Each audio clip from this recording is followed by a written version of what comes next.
안녕하세요. 5조 메이드 바이 교고지 의료 지원을 위한 간이 원심 분리기 시스템 구현 및 실용화 가능성에 대한 연구를 발표할 10913 이강혁입니다. 연구 과정은 다음과 같습니다. 앞의 논문이 의미하는 바가 무엇일까요? 이는 아시아 태평양의 건강 상태에 관한 논문의 일부입니다. 다음 논문에 따르면 국가가 발전하면서 전염성 질환이 비전염성 질환으로 바뀌었고 역학적 변천이 발생했다고 합니다. 오른쪽은 개발도상국과 선진국의 사망 원인별 사망률에 관한 표인데요. 보시면 전반적으로 개발도상국은 전염성에, 선진국들은 비전염성 질환의 사망률이 높은 것을 알 수 있습니다.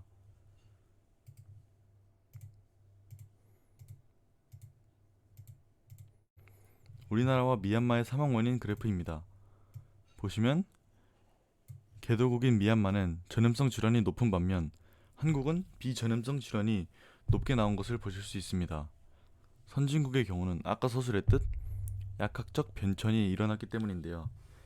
개발도상국에서는 의료 기반 시설의 부족과 원심 분리기와 같은 의료 진단 기구가 없기 때문에 전염성 지역의 질병에 취약한 것입니다. 개발도상국을 괴롭히는 전염성 질환 중 대표적인 사례로는 말라리아가 있는데요. 말라리아는 매년 2억에서 3억 명을 감염시키고 수백만 명을 사망에 이르게 하는 위험한 질병입니다. 이들은 적혈구로 감염시키기는 특성이 있기 때문에 혈액을 원심 분리함으로써 감염 여부를 확인하여 조치를 취할 수 있는데요. 이때 원심 분리기가 존재하지 않는 개발도상국에서는 당연히 말라리아에 취약할 수밖에 없습니다. 저희는 이를 위해 간이 원심 분리기에 대한 연구를 했는데요. 빈곤하고 의료 기반 시설이 부족한 개발도상국에서 간이 원심 분리기를 만들려면 다음과 같은 요건을 충족시켜야 합니다. 빠른 회전 속도를 내면서 환경의 제약을 덜 받고 쉽게 다룰 수 있으며 가격이 싼 원심 분리기를 말이죠. 저희는 간이 원심 분리기가 될 만한 물건을 세 가지 찾았습니다. 실팽이, 핸드 선풍기, 피체 스피너 이 세 가지를 말이죠. 이제부터 이 세 가지를 어떻게 연구했는지 서술하겠습니다. 연구 과정은 다음과 같습니다. 우선 이론적 배경을 설명하겠습니다. 등소 원운동이란 물체가 반지름의 일정한 원 둘레상을 일정한 속력으로 돌고 있는 운동을 뜻합니다. 여기서 주기와 진동수라는 개념이 나오는데요. 주기는 물체가 원 둘레상을 1회 회전하는 데 걸리는 시간입니다. 진동수는 단위 시간 동안 물체가 회전하는 횟수로 F나 N로 표시합니다. 진동수는 단위로 헤르츠를 사용하고 진동수는 다음과 같이 구합니다. 등속 원운동의 RPM은 분당 회전수의 약자인데요. 원래 진동수를 정의했던 헤르츠와의 단위와는 관계는 다음과 같습니다. 원운동하는 물체가 단위 시간 동안 회전한 중심각을 각속도라고 하는데요. 각속도는 오메가로 표시하며 단위는 라디언 세클을 사용합니다. 등속 원운동에서 주기 t초 동안 2파의 라디안만큼 회전하므로 각속도는 다음과 같습니다.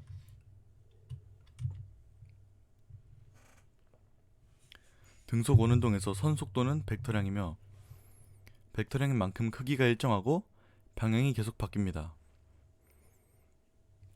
속도의 방향은 원의 접선 방향이며 그 크기는 다음과 같습니다. 반지름 rm인 원을 주기 t초 동안 2파이 rm를 회전하므로 속력은 다음과 같습니다. 가속도는 벡터량이며 그 크기가 일정하고 방향이 계속 바뀝니다. 가속도의 방향은 수직 벡터에 수직하며 속도 벡터에 수직하며 원의 중심을 향합니다. 등속 원운동에서 구심력은 벡터량이며 그 크기가 일정하고 방향이 계속 바뀝니다. 구심력의 방향은 가속도와 같이 원의 중심 방향을 나타내며 그 크기는 다음과 같습니다. 원심력은 원운동하는 기안의 관찰자가 바깥으로 힘을 받는 것처럼 느끼게 하는 가상의 힘인데요. 실제하는 힘은 아니고 관속력의 한 종류입니다. 구심력과 원심력은 크기가 같고 방향이 반대입니다. 물론 원심력은 실제하는 힘이 아니므로 구심력과 원심력은 작용 반작용과 같이 대응되지 않습니다. 원심력을 느끼는 예시로는 자동차를 타고 커브를 돌 때 몸이 바깥쪽으로 쏠리는 느낌이 드는 것입니다. 원심분리란 구심력을 이용하여 중력 차이로 혼합물에서 물질을 분리해내는 것입니다.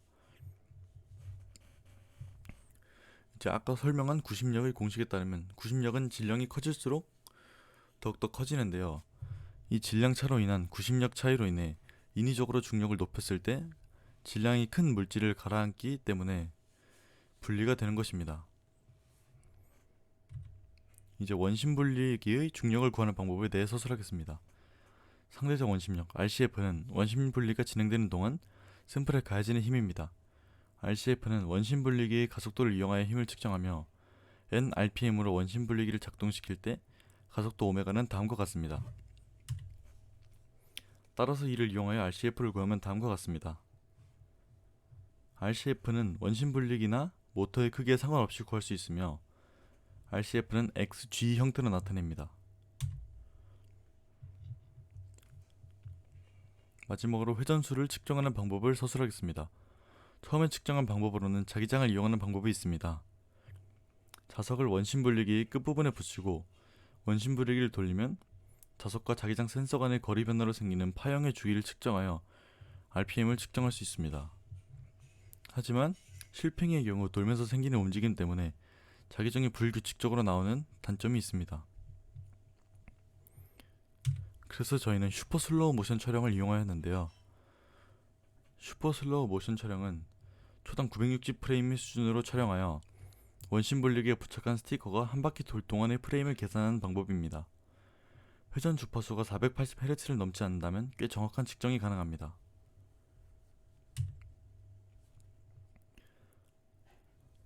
이로써 이론적 배경은 끝입니다. 이제 연구 방법을 설명하겠습니다. 시료를 각각 간이 원심 분리기의 날 부분에 부착합니다. 시료를 부착한 간이 원심 분리기를 작동시키고 작동하는 과정에서 각각 슈퍼 슬로우 모션 촬영을 통해 RPM을 측정합니다.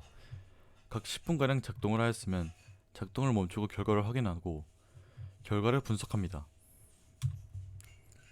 서술한 방법으로 실험을 한 결과는 다음과 같습니다. 실험 결과는 정리하여 다음과 같이 표로 나타냈습니다.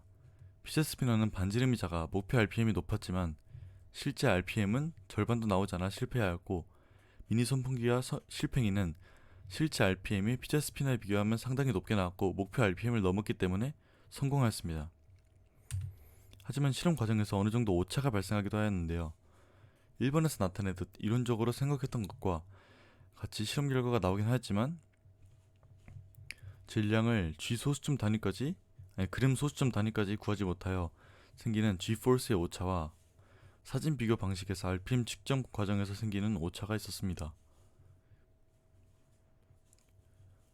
그럼에도 다행히 오차가 그리 크진 않았기 때문에 육안으로 관찰해도 실험의 성공 여부가 보일 정도로 뚜렷한 결과가 나왔습니다. 마지막으로 이 실험의 의미와 한계에 대해 서술하겠습니다. 격오지 등에서 수인성 질병은 매우 흔한 편이고 위생 환경이 좋지 못합니다. 수인성 질병은 혈액을 원심 분리하는 것만으로 쉽게 발견할 수 있습니다. 아까 서술한 말라리아가 대표적인 예입니다. 따라서 간이 원심 분리기를 만들면 다음과 같은 장점이 있습니다. 자신의 병명을 모르고 죽는 경우를 막을 수도 있고요. 저렴한 가격으로 장비로서 의료를 도울 수도 있고 편리하게 사용할 수 있습니다. 질병의 발견과 연구 등에 도움이 될 수도 있으며 해당 질병에 면역이 없는 타 국가를 타격하는 것을 막을 수 있습니다. 한계점도 정지하는데요. 선풍기의 경우는 전기가 없으면 작동하지 않고 실팽이 또한 RPM의 세기를 정확히 조정하기 어렵습니다. 또한 미량의 단일 샘플만을 검사할 수 있으며 실팽이의 조작, 미숙 등이나 제작 과정 등에서 오차가 생길 경우 원심 분리에 실패할 수 있습니다. 이상으로 발표를 마치겠습니다. 오조 메이드바이였습니다. 감사합니다.